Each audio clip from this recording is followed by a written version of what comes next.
October 2024. A new era began almost simultaneously in European royal houses.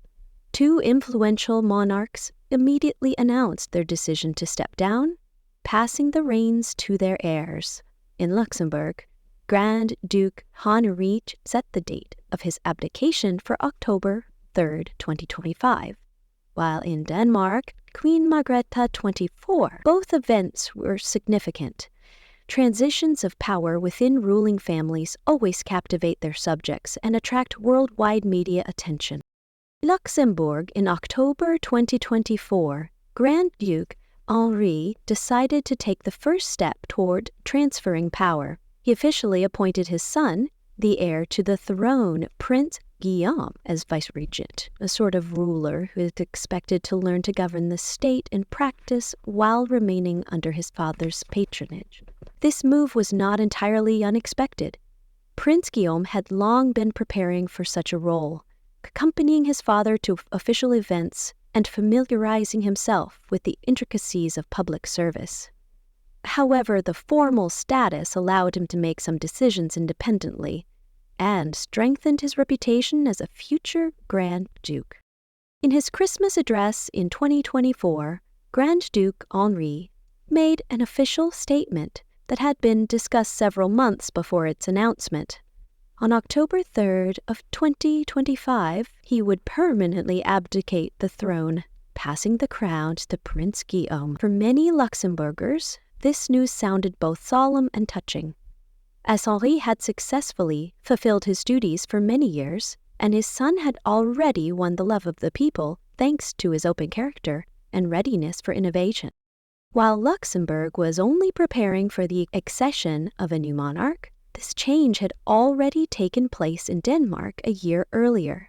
Queen Margrethe II, dubbed the longest reigning European monarch, announced in January 2024 her intention to cede the throne to her son, Crown Prince Frederik. The past year showed that the Danes have not forgotten their queen.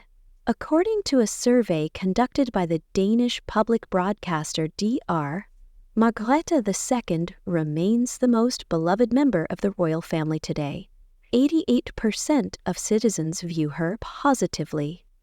In second place, with equal ratings, are the new King Frederik and Queen Mary, 85% who became a notable figure in the public arena over the past year, scored 75%. Experts emphasize that Margrethe's impeccable reputation greatly contributed to the successful transfer of the throne, as the people maintained their loyalty to the monarchy, and therefore trust the path she chose for her family and country.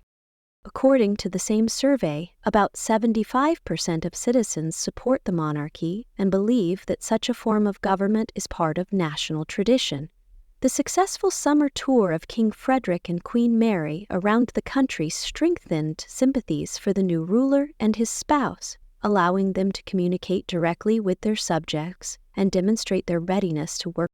Nevertheless, the new year brought new challenges. King Frederik delivered his first public New Year's address as the head of the Danish state. Unlike recorded speeches of other European monarchs, the Danish address is broadcast live. For the king, it was a serious challenge. However, he coped admirably, always with experienced advisors by his side, including the Queen Mother, who has repeatedly demonstrated that she is ready to help her son as much as she can.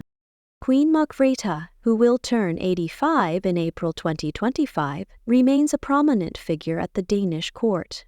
Recently, she pleased the public by acting as a set designer artist for the staging of the Nutcracker in Tivoli Gardens, indicating that the former queen does not intend to sit idly by and continues to actively participate in the country's cultural life.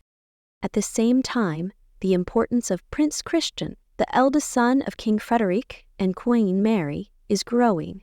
At 19 years old, he has already begun immersing himself in state affairs, including a visit to East Africa to, according to experts, quote, see the world more broadly and understand the realities of the globe. During the New Year 2025 celebration, Prince Christian attended an official banquet at Christian VII Palace in Amildenburg for the first time in such a capacity.